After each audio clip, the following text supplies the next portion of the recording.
Podcast నచ్చితే like చేయండి, share చేయండి, సబ్స్క్రైబ్ చేయండి, ఫాలో అవ్వండి. విష్ణు శర్మ ఇప్పటి వరకు రాజకుమారులకు ఎన్ని తంత్రాలు చెప్పాడు రేయాన్స్? 4. మరి 4 తంత్రాలు. ఫస్ట్ తంత్రం పేరేంటి? మిత్రలాభం, మిత్రభేదం, సంధి, విగ్రహం, సంధి. మరి చివరిదైనటువంటి కారత్వం కాదు, అపరీక్షిత కారిత్వం. విష్ణు శర్మ పంచతంత్రంలోని ఆఖరిదైన అపరీక్షిత కారిత్వం చెప్పసాగాడు. అపరీక్షిత కారిత్వం అంటే పరీక్షించకుండా ముందు కొరకడం అన్నమాట. విషయాన్ని శ్రద్ధగా వినకుండా, సరిగా అర్థం చేసుకోకుండా, వివరంగా తెలుసుకోకుండా, ముందు వెనకాలు ఎలాంటివి పరీక్షించకుండా ఏ పని చెయ్యకూడదు. చేస్తే తొందరపడి తనకు ఇతరులకు ప్రమాదాన్ని కొని తెచ్చిపెట్టుకున్న క్షురకునిలా తయారవుతారు. క్షురకుడు అంటే బార్బర్. ఓకే, ఆ కథ వివరిస్తాను వినండి అన్నాడు విష్ణు శర్మ. చెప్పండి గురుదేవా అన్నారు రాకుమారులు. ఇలా చెప్పాడు విష్ణు శర్మ. మరి విష్ణు శర్మ చెప్పినటువంటి ఆ క్షురకుని కథ ఏంటో విందామా? ఓకే. ఒకానొక నగరంలో మణిభద్రుడు అనే ఒక వైశ్యుడు ఉండేవాడు. వైశ్యుడు అంటే ఒక కోమటి వాళ్ళు అంటే ఎవరంటే నీకు వాళ్ళు అన్ని షాప్స్ పెట్టుకుంటారు అన్నట్టు వాళ్ళు. ఓకేనా? బాగా డబ్బున్న అతనికి బాగా డబ్బుందట.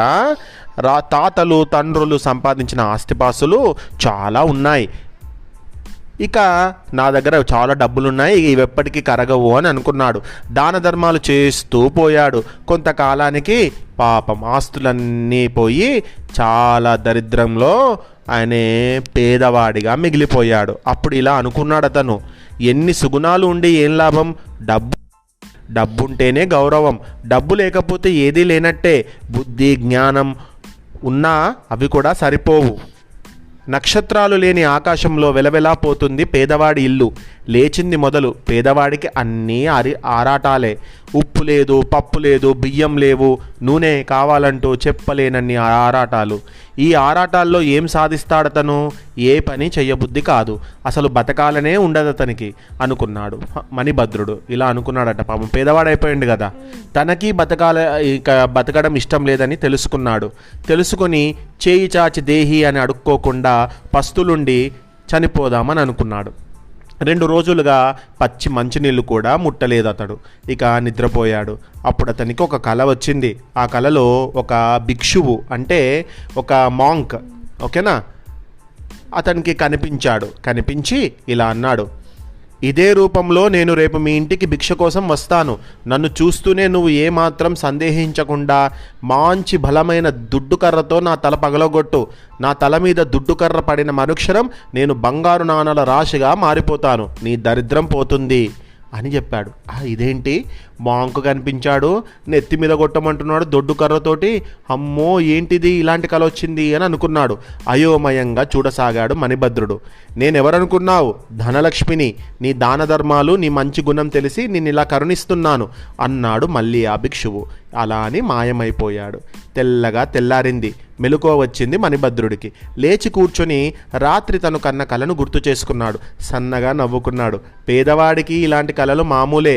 అదృష్టాలని అద్భుతాలని ఆశిస్తాడు పేదవాడు. అవే కలల రూపంలో ప్రత్యక్షమవుతాయి అనుకున్నాడు. రోగులు బాధలో మునిగి తేలిన వాళ్ళు, కామార్తులు, మద్యం సేవించిన వాళ్ళందరికీ ఇలాంటి కలలే వస్తాయనుకున్నాడు. ఇలాంటివి పట్టించుకోకూడదు అని అనుకున్నాడు. కాలకృత్యాలు తీర్చుకొని సరిగ్గా గుమ్మంలోకి వచ్చి నిల్చున్నాడు. అప్పుడు కనిపించాడు అతనికి కలలో ఉన్న భిక్షువు నిజంగానే తన కళ్ళెదుట ఉన్నాడు. భవతీ భిక్షాం దేహి అంటున్నాడు. అతన్ని చూస్తూ మణిభద్రుడు ఆశ్చర్యపోయాడు. కలలో కనిపించిన భిక్షువు కళ్ళెదుట ఉన్నాడు. భవతీ భిక్షాం దేహి అంటున్నాడు. అతన్ని చూసి ఆశ్చర్యపోయాడు మణిభద్రుడు. అయితే రాత్రి కలలో కనిపించి ధనలక్ష్మి చెప్పిందంతా నిజమేనన్నమాట. తనని కరుణించడానికి తల్లి ఇలా భిక్షువు రూపంలో నడిచి వచ్చింది. ఇక మిగిలింది ఒక్కటే, భిక్షువును లోపలికి పిలిచి దుడ్డు కర్రతో తల మీద మోదాలి. మోదితే బంగారు నాణాలు బాగా వస్తాయి అని అనుకున్నాడు మణిభద్రుడు. రండి స్వామి అని భిక్షువును లోపలికి పిలిచాడు మణిభద్రుడు. లోపలికి వచ్చాడా భిక్షువు. కూర్చోండి అన్నాడు. కూర్చున్నాడు భిక్షువు. మణిభద్రుడు మరికొంచెం లోపలికి నడిచాడు. అక్కడ గోడకి చేరవేసినటువంటి ఒక దుడ్డు కర్రను అందుకున్నాడు. మెల్లగా వెనుక నుంచి నడిచి వచ్చి భిక్షువు వెనుక నిల్చున్నాడు. కళ్ళు మూసుకున్నాడు. లక్ష్మీదేవిని మనసులో ప్రార్థించాడు. తర్వాత దుడ్డు కర్రతో బాగా పైకెత్తి దాంతో బలంగా భిక్షువు తల మీద గట్టిగా మోదాడు. అంతే, భిక్షువు బంగారు నాణాల రాశిగా మారిపోయాడు.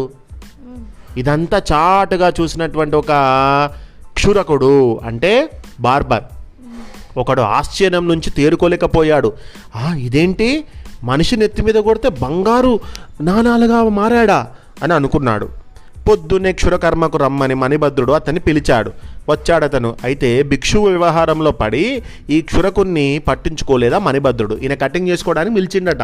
కానీ ఆయన వచ్చిన సంగతి ఈయన గమనించలేదు. కానీ చాటులో ఎవరు చూస్తున్నారు, ఆ భిక్షువుని తలమించి కొట్టడం అనేది ఈ బార్బర్ చూసేసిండు. బంగారం బంగారం అంటూ నాణాలని దోసిల్లో తీసి చూసుకుంటున్నాడు మణిభద్రుడు. అవును, ఎంత బంగారమో అన్నాడు అతని దగ్గరగా వచ్చిన క్షురకుడు. నాణాల కుప్పని కళ్ళు నిండుగా చూడసాగాడు. డబ్బులు లేక పడ్డ కష్టాలు మర్చిపోయాడు మణిభద్రుడు. డబ్బును చూడగానే మళ్ళీ అతనికి దాన ధర్మాలు చేయాలనిపించింది. తీసుకో, నీ దోసలితో దోసడు నాణాలు తీసుకో అని చెప్పాడు మణిభద్రుడు. క్షురకుడు ఆలస్యం చేయలేదు. పెద్దగా దోసిలి పట్టి అతని చేతిలో పట్టినన్ని నాణాలు ఇంటికి తీసుకుపోయాడు. తెచ్చుకున్న నాణాలతో జీవితాంతం హాయిగా బతికేయొచ్చు. దేహి అంటూ ఎవరి ముందు చెయ్యి చాచనక్కర్లేదు. అయినా తృప్తి చెందలేదు ఆ క్షురకుడు. కుప్పలు కుప్పలుగా బంగారు నాణాలు కావాలంటే ఇక భిక్షువుల తల మీద దుడ్డు కర్రతో మోదాలి. అదే తన తక్షణ కర్తవ్యం అనుకున్నాడు అతను. తెల్లార్లు అదే బాగా ఆలోచించి తెల్లారగానే దగ్గరలో ఉన్నటువంటి ఒక మఠానికి చేరుకున్నాడు ఆ క్షురకుడు. అక్కడ ఒక ఆచార్యుణ్ణి కలిశాడు. స్వామి, మీరు శిష్య సమేతంగా మా ఇంటికి వచ్చి భిక్ష స్వీకరించాలి అన్నాడు. పేదవాడివి, నీకెందుకింత కష్టం అని ఒప్పుకోలేదా ఆచార్యుడు. భిక్షువులు రాకపోతే ఎలా, బంగారు నాణాలు ఎలా వస్తాయి, అమ్మో అని భయపడ్డాడు క్షురకుడు. ఇలా అన్నాడు ఆచార్యునితో, నేను పేదవాడిలా కనిపిస్తున్నాను, కానీ నిజానికి మీరు అనుకున్నట్టుగా నేనేమి పేదవాడిని కాను.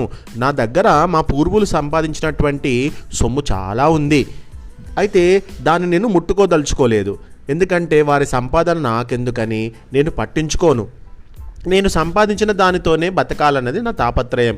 క్షురకుణ్ణి మెచ్చుకోలుగా చూశాడు ఆచార్యుడు. ఇక ఈ రోజేదో పండగ అని అనుకున్నాడు. అనుకొని, సరే ఈ పండగ పూట మా తాతలు సంపాదించిన సొమ్మంతా మీకు దానం చేద్దాం అనుకుంటున్నాను, కాదనకండి, రండి స్వామి అని బతిమిలాడాడు. ఇతని ఐడియా ఏంటి, వాళ్ళు ఆ మాంగ్స్ వీళ్ళ ఇంటికి వస్తే అందరి నెత్తి మీద వలగొట్టి బంగారం తీసుకుందాం అనుకుంటున్నాడు.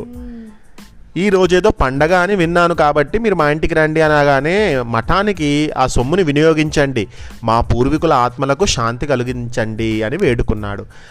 అప్పుడు కాదనలేకపోయాడు ఆచార్యుడు. శిష్య సమేతంగా క్షురకుని ఇంటికి భిక్షకు బయలుదేరాడు. ఇంటి లోపలికి పిలిచి అందరినీ కూర్చోమన్నాడు అతను. కూర్చున్న వారంతా అదే పనిగా దాచి ఉంచిన దుడ్డు కర్రను అందుకొని వెనక్క వచ్చి భిక్షువులందరి తల మీద ఠపా ఠపా ఠపా ఠపా ఠపా అని కొట్టాడు. దెబ్బకి 3 చనిపోయారు అక్కడే. దెబ్బను తట్టుకొని కొందరు శిష్యులు పరుగు తీశారు అక్కడి నుంచి. మరికొందరు దెబ్బ తినలేదు కానీ క్షురకుని ఆకృత్యాన్ని చూసి మూర్ఛపోయారు. రక్తం కారుతూ దారంతా పరుగు తీస్తున్న భిక్షువుల్ని చూశారు రక్షక భటులు. ఏమైంది అని అడిగారు. జరిగిందంతా భిక్షువులు చెప్పారు. ఎందుకు ఇలా ప్రవర్తించాడు, పదండి చూద్దాం. క్షురకుని ఇంటికి పరుగు పెట్టారు భటులు. చేరుకున్నారు అక్కడికి. లోపలికి ప్రవేశించి చాటుగా తొంగి చూశారు. చనిపోయిన భిక్షువుల్ని, మూర్ఛపోయిన భిక్షువుల్ని తడిమి చూస్తూ ఎవరు ఎంతకి బంగారు నాణాలు రాశిగా మార్చకపోవడాన్ని అంతు చిక్కక కన్నీళ్లు పెట్టుకుంటున్న క్షురకుణ్ణి బంధించారు. న్యాయాధికారి ముందు నిలబెట్టారు. ఏంటయ్యా నువ్వు, ఎందుకింత ఘోరానికి పాల్పడ్డావు అని అడిగాడు న్యాయాధికారి. మరేమో చేసింది ఘోరం అని తెలిసినప్పుడు ఇప్పుడే తెలుస్తుంది ప్రభు, కానీ అప్పుడు అలా అనుకోలేదు. దుడ్డు కర్రతో మోదితే వారంతా బంగారు నాణేల రాసులు అవుతారనుకున్నాను.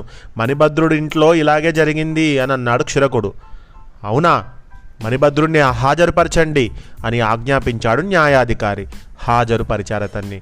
ఏంటయ్యా, నువ్వు భిక్షువు తల మీద మోదావా, ఎందుకలా చేశావు అని అడిగాడు న్యాయాధికారి. దాన ధర్మాల కారణంగా తన పేదవాడు కావడం, చనిపోవాలనుకోవడం, ఆ రాత్రి కలలో ధనలక్ష్మి భిక్షు రూపంలో కనిపించడం జరిగిందంతా చెప్పుకొచ్చాడు మణిభద్రుడు. నిజం చెప్పినందుకు అతన్ని మెచ్చుకొని ముగ్గురిని దుడ్డుకర్రతో మోది హత్య చేసినందుకు క్షురకునికి యావజ్జీవ కారాగార శిక్ష విధించాడు న్యాయాధికారి. అంటే ఇంకా లైఫ్ లాంగ్ జైల్లోనే ఉండాలి. అందుకే తొందరపడి ఆలోచన చేయకూడదు. వాడు చేసిండు కదా అని చెప్పి మనం చేస్తామా? అది పులిని చూసి నక్క వాత పెట్టుకోవడం అంటే ఇదే. అది కూడా ఒక స్టోరీ ఉంటుంది, తర్వాత చెప్తుంది ఏంటో.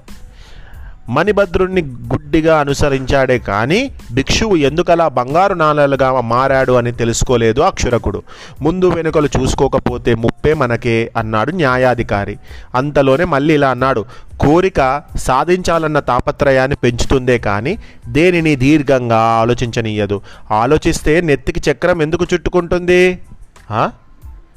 చక్రం చుట్టుకోవడం ఏమిటి ప్రభు, ఏంటా కదా అని అడిగారు రక్షక భటులు. మరి న్యాయమూర్తి చెప్పినటువంటి ఆ చక్రం చుట్టుకున్న కథ ఏంటో నెక్స్ట్ పాడ్కాస్ట్లో విందామా? లేదు లేదు, ఇప్పుడే విందాం. నెక్స్ట్ పాడ్కాస్ట్లోనే విందాం. ఎందుకంటే పెద్ద స్టోరీ అయిపోతే ఆడియన్స్కి బోర్ కొడుతుంది.